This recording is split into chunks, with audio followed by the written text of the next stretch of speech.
नमस्कार फ्रेंड, मैं Yogesh Bharadwaj youth of India से आज आप लोगों के बीच में फ्रेंड्स, हम लोगों का जो ग्रुप है वो आप लोगों को शायद काफ़ी उससे अवगत भी है, काफ़ी उसको नहीं भी जानते होंगे शायद। मेरे एक एसोसिएशन थी, अभी भी है, the youth of Himachal association in India. उसमें वो हिमाचल की एसोसिएशन थी, तो उसमें बहुत से लोगों ने मुझे कहा भी था कि हिमाचल का है, तो जो बाहर से लोग, एक यूपी मेट से हमारे साथ लोग जुड़े थे, तो उन्होंने हमें कहा कि ये तो हिमाचल का है तो हम इसे ज्वाइन नहीं कर सकते। तो मैंने अब एक इंडिया की न्यू जो है एसोसिएशन स्टार्ट की है, उसका नाम है the youth of India. Youth power को लेके मैं चला हूँ। मैं तो नहीं, मैं कहूँगा सभी हम साथ चले हैं। मैं आज आपके सामने एक नए न्यू टॉपिक को लेके आया हूँ। मेरे एक फ्रेंड ने आज मुझे एक वीडियो शेयर की कि उसमें था कि जो अक्सर सफाई कर्मचारी है, आप देखते हो उन लोगों को, अक्सर वो सफाई करते हुए नज़र आते हैं, हमें बस स्टैंड वगैरह पे दिखते हैं। जैसे आप बस स्टैंड पे कहीं जाते हो, अक्सर वो सफाई करते नज़र आते हैं। क्यों? उनका काम है सफाई करना, ठीक है। वो तो गंदगी साफ़ कर रहे हैं, बट हम लोग फैला रहे हैं। वो साफ़ कर रहे हैं, फैला कौन रहा है? हम लोग तो फैला रहे हैं ना उस चीज़ को। आप बस स्टैंड पे कहीं जाते हो, कुछ कुरकुरा चिप्स वगैरह खाते हो, उसका रैपर वहीं पे बस स्टैंड में फेंक देते हो। क्यों? सामने डस्टबिन लगा होता है, उसमें जाके फेंक दो। पर नहीं, आप क्या सोचते हो? अपने आप से पूछना ये बात एक बार ना, कभी दिल पे हाथ रख के अपने आप से पूछना कि मैं सही बोल रहा हूँ या गलत बोल रहा हूँ। आप सोचते हो नहीं यार, सफाई कर्मचारी आएगा शाम को, उठा तो लेना उसने। क्यों? हम क्यों कष्ट करें यहाँ तक, परे तक जाने का, डस्टबिन तक हम लोग क्यों जाएं? बट उसमें एक वीडियो में इतनी अच्छी मोटिवेशनल स्टोरी उसमें दिखाई हुई थी कि एक बूढ़ा जो व्यक्ति था वो देखता था सभी को, तो उसने एक लेटर्स लिख के सभी को दिए कि अपने देश को चेंज करने। तो सर, हमने अपना देश चेंज करना है। अगर आप लोगों को पता हो तो फॉरेन कंट्रीज़ में इंडिया को डस्टबिन कहा जाता है। एक इसके ऊपर स्टोरी भी थी। एक बच्चा था छोटा सा, वो रैपर, अमेरिका में रहते थे वो, उनकी मदर फादर सारे। तो अमेरिका में ऐसा है कि वहाँ पे कोई अगर रैपर ऐसे फेंक देता है तो चलान होते हैं उनके। तो दिखती बात है, कोई रैपर फेंकेगा नहीं, क्योंकि बेफालतू के पैसे गंवाने किसी को ठीक नहीं लगते। वो जेब में डाल लिया उसने रैपर। अमेरिका में था, यहाँ पे भी आया इंडिया में भी उसने ऐसा किया। उठाया रैपर, चिप्स खाया उसने कि मम्मा, डाल दिया आपने पॉकेट में रैपर। उसने मम्मा को बोला, मम्मा ये रैपर घर जाके हम डस्टबिन में डाल देंगे। तो उसकी मम्मा ने कहा, नहीं बेटा, फेंक दे यहाँ पे, ये तो इंडिया है, डस्टबिन है यहाँ पे, नहीं ऐसा कुछ नहीं, यहाँ पे कोई चलान तो नहीं। क्यों? कितना बुरा लगता है हम लोगों को सुन के। लगा? आप लोगों को भी लगा ना? क्यों? आप इंडिया से बिलोंग करते हो ना।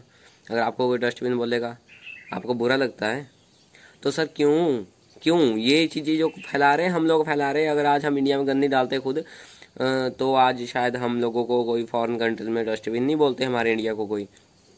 हम लोगों को शुरुआत करनी पड़ेगी इस चीज़ की अपने से। बहुत से लोगों को मैंने बोलते सुना है कि मेरे अकेले के करने से क्या होगा। सर, आपके अकेले के करने से बहुत कुछ हो सकता है, बहुत कुछ कर सकते हो आप अकेले। एक जरूरत होती है एक शुरुआत की। शुरुआत अगर मिल जाए ना आप लोगों को, तो आज आप एक हो तो एक से आप कल को 4 होगे, 4 से 8 होगे, वैसे ही बढ़ेगा।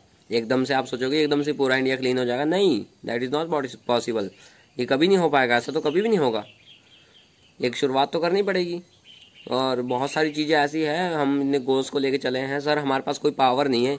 मैं अभी कोई जॉब नहीं कर रहा हूँ, मैं स्टूडेंट हूँ, मैंने ग्रेजुएशन कंप्लीट की है, उसके बाद मैं BHM कर रहा हूँ, अभी बैचलर ऑफ हॉस्पिटैलिटी मैनेजमेंट का कोर्स कर रहा हूँ मैं। बट हम लोग एक सोच को लेके चले हैं, हमारे पास कोई पावर नहीं है। हम लोगों को सिर्फ आप लोगों को सपोर्ट की जरूरत है। आप लोग सपोर्ट करोगे तभी हम आगे जा पाएंगे, नहीं तो अदरवाइज हम कुछ भी नहीं कर सकते अकेले। अकेला मैं कभी खड़ा हूँगा किसी अगेंस्ट जाके तो दिखती बात है, मैं कुछ भी नहीं कर पाऊंगा। क्यों? उन लोगों के पास पावर है, मेरे पास पावर नहीं है। यस, पावर कहाँ है? पावर है यूथ में। जो आज की न्यू जनरेशन है, आपके पास पावर है। आपका क्या एग्जांपल देता हूँ मैं। जैसे इंडिया में जैसे पंचायत वगैरह होती है, पंचायत होती है, तो उसमें प्रधान वगैरह होते हैं। वो कौन लोग चूज़ करते हैं? हम लोग। हम उनको वोट देते हैं, हम लोग चूज़ करते हैं उन लोगों को। बट वोट देने के बाद हम क्या भूल जाते हैं कि ये बस 5 साल तक ये प्रधान है जो ये देखेगा, उसके बाद कभी हम उसको पूछते नहीं, कुछ नहीं करते। क्यों? क्योंकि हमने वोट दे दी। हम क्यों पूछे? वो प्रधान है, उसका काम है, वो करेगा। यही सर, यही चीज़ तो हमें मार जाती है। इंडिया में बहुत सारे विलेजेस है, और विलेजेस के लोगों ऐसे हैं कि यहाँ के जो आपको बोलते हैं बहुत ईमानदार लोग भी होते हैं, एंड हमें दबाने की बहुत कोशिश की जाती है, क्योंकि मंत्री के अगेंस्ट अगर आप लोग खड़ोगे तो आपको दबा दिया जाएगा। ये दिखती सी बात है। तो हम लोग वहाँ नहीं बोल पाते। क्यों नहीं बोलते हम प्रधान के सामने जाके? सर, हमारे वो, हम बोल सकते हैं, हमें रूल्स दिए गए हैं, हम बोल सकते हैं उनके पास जाके, सर क्या काम हो रहा है, पूछ तो सकते हैं हम लोग, और नहीं करना कुछ वहाँ पे जाके। चलो ठीक है, वो चलो अपना जगह काम कर रहे हैं, सही कर रहे हैं। बट सर, अगर वो उन्होंने करना होता ना आज को, ये तो आज प्राइम मिनिस्टर जो हमारे हैं, जितने सीएम वगैरह हैं, तो उन सब ये काम कर लिया होता, कभी काफ़ी टाइम पहले कर चुके होते हैं ये काम वो, बट नहीं हुआ। क्यों? रीज़न क्यों? जब हम लोग ही आगे नहीं आ रहे तो उनको क्या ज़रूरत पड़ी है? उनको तो इनकम आ रही है सर, वो तो पैसा कमा ही रहे, उन्हें क्या पड़ा है हम लोगों का। बट लोग ये सोचते हैं कि नहीं, हमने क्यों करना, क्या करना, हमने क्या लेना देना, जो है ठीक चल रहा है बस चलने दो। सर ये प्रोसेस ऐसे ही चलता रहेगा, आज हम नहीं बोलेंगे तो ये प्रोसेस ऐसे ही चलता रहेगा। अगर आपको कोई गाली देता है आपको कितना बुरा लगता है? लगता है ना, एकदम से आप लड़ने को तैयार हो जाते हो उससे। क्यों? क्योंकि वो आपको गाली दे रहा है। तो सर हमारे इंडिया को जब कोई गाली दे रहा है तब क्यों नहीं आप लड़ने को एकदम से तैयार होते?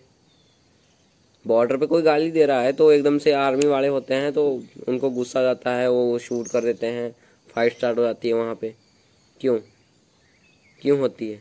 सर उनको देश प्रेम है, अपने देश से प्रेम है उन लोगों को। आप भी दिखाओ। आज के न्यू जनरेशन का एक एम है आर्मी में जाना, जो नहीं जा पाए ना, मैं उनके लिए बोल रहा हूँ सर, हमारे साथ चलिए, हम लोगों को जरूरत है आप लोगों की। वो आर्मी है, वो अपना काम कर रहे हैं अपनी जगह बॉर्डर पे, यहाँ भी हमने एक आर्मी स्टार्ट कर दी है, वो हमारी रक्षा कर रहे हैं और हमें देश की रक्षा करनी है। देश को कैसे बचाना है, क्या करना है, जो गलत काम है उनको रोकना है हम लोगों को। आज तक इतने, मैं बोलूँ, रेप रूप हुए हैं, किन्नों को सजा मिल चुकी है। आप अपने दिल पे हाथ रख के एक बार अपने से पूछना, क्यों सर? हमारे घर में माँ बहन बैठी है, कल को हमारे साथ ऐसा हो जाएगा तो तब भी आप कुछ नहीं बोलोगे? दूसरों की पेन भी लिया करो। मुझे बहुत से लोगों ने बोला तो दूसरों के लिए क्यों करता है? दूसरों की पेन लोगे ना सर, तभी कल को अपने साथ भी ऐसा नहीं होगा। अगर आप दूसरों के बारे में नहीं सोचोगे तो दिखती बात है आपके साथ भी कल को ये घटना घट सकती है। बहुत सारे ऐसे मैटर है जिसमें ऐसा होता है कि हम इन्वॉल्व नहीं हो पाते। कोई पड़ोसी है, कुछ हो गया तो नहीं जाना यार, ऐसे ही क्यों उनके पंगों में क्यों पड़े? क्यों सर? पड़ोसी हो आपके, आप उनके काम नहीं आओगे तो कौन काम आएगा? वही बात है। आज जो मेरी एसोसिएशन थी यूथ ऑफ हिमाचल, उसमें पूरा हिमाचल हमारे साथ था, बाहर के लोग भी जुड़े थे। अब इंडिया का है तो इंडिया में आप सर्च मार लेना, हमारे the youth of India page and group, Facebook पे, इंस्टा पे सारे चेक कर लेना। एंड जो एसोसिएशन थी youth of Himachal association in India, उसको भी चेक कर लेना, उस पर हमारी पोस्टेज देख लेना, हम कैसे काम कर रहे हैं कैसे नहीं। हमारे पास कोई पावर नहीं है सर, हमें भी सपोर्ट कर रहे हैं लोग। हम जॉब नहीं कर रहे, बट हम अपना पैसा जो हमारे पास होती है, वो जितनी इनकम हमारे पास हो रही है, पॉकेट मनी जितनी हमारी होती है, हम यूज़ कर देते हैं। क्यों? दूसरों के लिए। मैंने अपने साथ सर कुछ भी नहीं ले जाना, दैट पॉसिबल है, सभी की पता है सब लोगों को। मैं किसके लिए कर रहा हूँ? मुझे क्या जरूरत है ये करने की? सर सोचो, कुछ अपना माइंड लगाओ वहाँ पे, सोचो उनके लिए कुछ। एक मैंने लिखा भी था, एक जब ये हमारा टिकटॉक बैन होने की बात हुई थी तो एक मैं मतलब उसका स्लोगन वगैरह मैंने कुछ तैयार नहीं किया था। मैंने एक बात रखी थी सिर्फ लिख के अपने ग्रुप में कि अगर हम 90 दिन में ना सर अपने इंडिया के प्रोडक्ट्स का यूज़ करते हैं ना, तो हमारा इंडिया जो है रिच कंट्रीज़ में नंबर 2 पे आ जाएगा। हमारे $2 $1 के बराबर होंगे।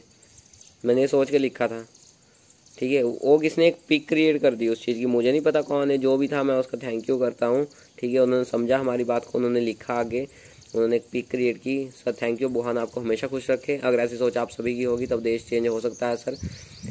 सिर्फ 90 दिन की बात है। 90 दिन अगर हम अपने ही इंडिया के प्रोडक्ट्स का यूज करें, अपने ही इंडिया से सब कुछ सामान लें, फॉरेन जो है हमारे चाइना तो चलो बायकट कर दिया है अब, एंड जो अदर कंट्रीज में है उनसे भी नहीं ले, तो 90 दिन में हमारा $2 $1 के बराबर हो सकता है। हमारे इंडिया के लोग बाहर कमाने क्यों जाते हैं? पैसे के लिए। क्यों? इंडिया में इतनी वैल्यू नहीं मिलती उन लोगों को, इन्हें पैसा नहीं मिल पाता जितना उनको चाहिए होता है उनकी एजुकेशन के। भाई बहुत हायर लेवल की एजुकेशन उनके पास है और उन्हें इतने, भाई वो सोचते हैं कि मुझे नहीं, मेरी तो 10 लाख रुपये सैलरी मंथली होनी चाहिए, तो इंडिया में नहीं मिल पाती तो वो लोग बाहर चले जाते हैं।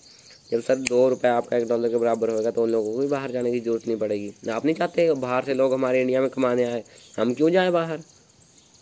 सोचते हो ना? सोचते हो तो करते क्यों नहीं सर? करो ना, करो, कुछ आगे आओ प्लीज़। एंड आप हम लोगों को सपोर्ट करो। सिर्फ मैं आपसे सपोर्ट मांग रहा हूँ, बाकी मैं आप लोगों से कुछ नहीं मांग रहा। मैं आपसे पैसा नहीं मांग रहा, मैं आपसे कुछ भी नहीं मांग रहा। सिर्फ हम लोगों को सपोर्ट चाहिए सर।